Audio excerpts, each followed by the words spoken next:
नमस्कार किसान भाइयों। आज मैं आपको बताऊंगा कि क्या हम केवल हरे चारे पे बकरी पालन कर सकते हैं। तो आप यहाँ देख सकते हैं कि हमने सरसों प्लस वर्सिम लगा के रखा हुआ है और इसकी अभी कटिंग चल रही है। सरसों के साथ वर्सिम डालने का फ़ायदा ये होता है कि जो सरसों है वो एक ही बार उगता है, यानी कि जब सेकंड कटिंग आएगा तो सिर्फ वर्सिम उगेगा, सरसों नहीं आएगा। पर सरसों का नेचर जो रहता है वो गर्म रहता है, तासीर गर्म रहती है। तो इससे होता ये है कि हमें जो बकरियां रहती है उनको सर्दी और निमोनिया की प्रॉब्लम नहीं होती है, क्योंकि जो वर्सी में उसमें 80% पानी रहता है। तो 80% पानी होने के कारण सर्दी या जुकाम जल्दी होता है। तो अगर हम सरसों के साथ दे रहे हैं तो काफ़ी अच्छा रहता है। दूसरा, आप देख सकते हो यहाँ पर कि यहाँ मेथी घास लगा के रखा हुआ है हमने। अब मेथी में जो वाटर कंटेंट रहता है वो अराउंड 50%, 50 to 60% रहता है। तो इसमें पानी की मात्रा कम होती है और इसकी तासीर भी गर्म होती है। तो ये भी ठंड में बकरियों को देने के लिए काफ़ी अच्छा चारा होता है। इसके अलावा आप यहाँ देख सकते हैं कि यहाँ पर ये शिवरी के छोटे छोटे पौधे लगे हुए हैं और मैं इसका एक आपको बड़े पौधे भी दिखा देता हूँ। तो शिवरी का जो पौधा होता है वो बड़ा होता है हाइट में और इसकी कटिंग कम आती है, बट इसके अंदर में जो मॉइस्चर रहता है वो ये समझिए कि सिर्फ 30% रहता है, 70% ड्राई मैटर रहता है इसके अंदर में। तो ये भी बकरियों को खिलाने के लिए काफ़ी अच्छा रहता है। ये देखिए शिवरी लगा हुआ है यहाँ पर, ये मेथी घास है और ये देखिए यहाँ मेथी घास की कटिंग हो गई है। मेथी घास का फ़ायदा ये रहता है कि मेथी घास की जो कटिंग है वो बहुत जल्दी आती है। पहली बार जब आप मेथी घास को खेत में डालोगे तो करीब आपको 2 महीने लगेंगे फर्स्ट कटिंग के लिए, लेकिन उसके बाद में हर 15 दिन पे आपको इसकी कटिंग मिल जाती है। उसके बाद आप यहाँ देख सकते हैं, यहाँ पर ये दशरथ घास लगा हुआ है।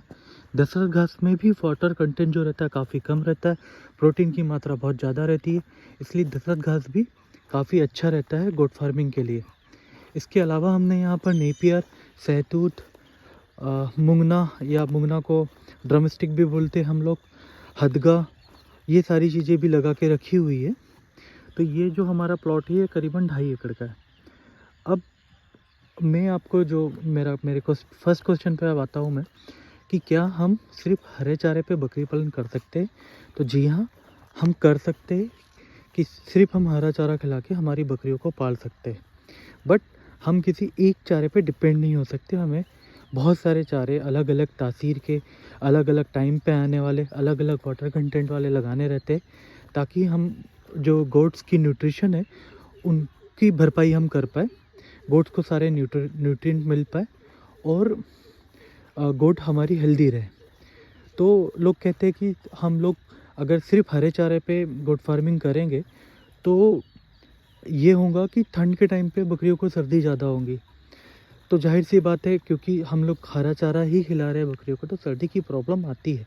बट अगर आप मेथी घास खिला रहे हैं, आप दशरथ घास खिला रहे, आप सहतूत या तूती खिला रहे, आप नेपियर खिला रहे, तो आपको इतनी प्रॉब्लम नहीं आएगी। आपको सबसे ज़्यादा प्रॉब्लम आएगी वर्सीम में। तो आप वर्सीम कम खिलाइए। और जो अगर आप सिर्फ ग्रीन फॉडर पे ही पालना चाहते हैं तो अपनी बकरियों को 10 बजे के बाद में पानी पिलाएं और 10 बजे के बाद में ही हरा चारा खिलाएं। 10 बजे तक आपको उनको कुछ नहीं खिलाना है। दूसरा, जैसे कि मैंने इसकी CIRG से ट्रेनिंग भी की है। CIRG के में ट्रेनिंग में मुझे ये सिखाया गया था कि जब आप गोट फार्मिंग कर रहे हो तो आपको गोट्स को या बकरी को हर चीज़ देनी है। जैसे हरा चारा भी देना है आपको 30% आपको सूखा चारा देना है, आपको ड्राई मैटर यानी कंसनट्रेटेड फीड यानी कि मक्का, ज्वार, बाजरा भी देना है। उसके अलावा आपको लीवर टॉनिक भी पिलाना है, मिनरल मिक्सचर भी देना है, हिमालय बतीसा भी देना है। ये सारी चीज़ें आपको देनी है ताकि बकरी को एक संतुलित आहार मिले और जो गोट्स का वेट है वो काफ़ी तेज़ी से बढ़े। बट हमने अभी तक हरा चारा ही खिलाया है और उसके पीछे का रीज़न है ये देख सकते हैं आप, ये हमारा स्टोरेज शेड बन रहा है। तो हमने जब एक कंस्ट्रक्शन चालू किया था तो कंस्ट्रक्शन चालू करे हुए 7 महीने हो गए और 7 महीने में अभी तक हमारा स्टोरेज शेड नहीं बना है। तो हम चाह के भी हमारी गोट्स को सूखा चारा नहीं खिला सकते थे, भूसा नहीं खिला सकते थे, चने का हो गया, तुअर का हो गया। तो हमने हमारी गोट्स को सिर्फ हरे चारे पे पाल के रखा हुआ है। तो अभी मुझे गोट फार्मिंग करते हुए 3 से 4 महीना हो गए। ये मेरी गोट्स हैं, आप देख सकते हो यहाँ पर। और ये जो गोट्स है ये करीबन 80 की संख्या में यहाँ पर है। और ये जो गोट्स है ये सारी की सारी अभी हरे चारे पे ही पल रही है। तो इनको थोड़ी बहुत सर्दी की शिकायत आई थी, बट हमने उसके लिए सरसों के तेल में लहसुन को तल के इनको पिलाया था, एक एक दो दो बूंद इनकी नाक में डाला था। तो देखिए अभी इनको कुछ चारा नहीं दे रहे, ये अभी यहाँ पर घूम रही है। 10 बजे के बाद हम इनको हरा चारा देंगे। तो ये देखिए ये हमारा स्टोरेज शेड है जो अभी बना नहीं है।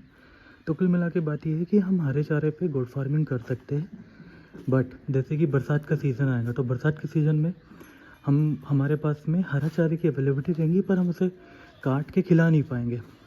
तो उस टाइम के लिए हमें कंसनट्रेटेड फीड यानी कि गेहूँ, बाजरा, मक्या और सूखे चारे पे डिपेंड रहना पड़ेगा। तो उसी के लिए हम लोग ये स्टोरेज सेट बना रहे हैं जिसमें हम सूखा चारा रखेंगे। बट हाँ, आप साल में 8 महीने अपनी बकरियों को सिर्फ हरे चारे पे पाल सकते हैं।